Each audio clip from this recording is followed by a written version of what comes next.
ऐका हो ऐका, सातारा जिल्ह्यातील कराड तालुक्यातील कराड शहरातील कराड नगरपालिका शाळा क्रमांक 12 मध्ये आज शाळा पूर्व तयारी मेळावा क्रमांक 2 या ठिकाणी आयोजित केला आहे हो।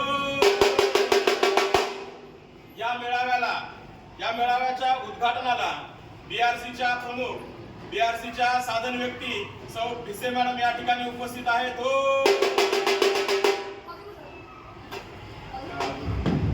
मी त्यांना विनंती करतो की त्यांनी आजच्या या कार्यक्रमाचं उद्घाटन पीठ कापून या ठिकाणी करावं।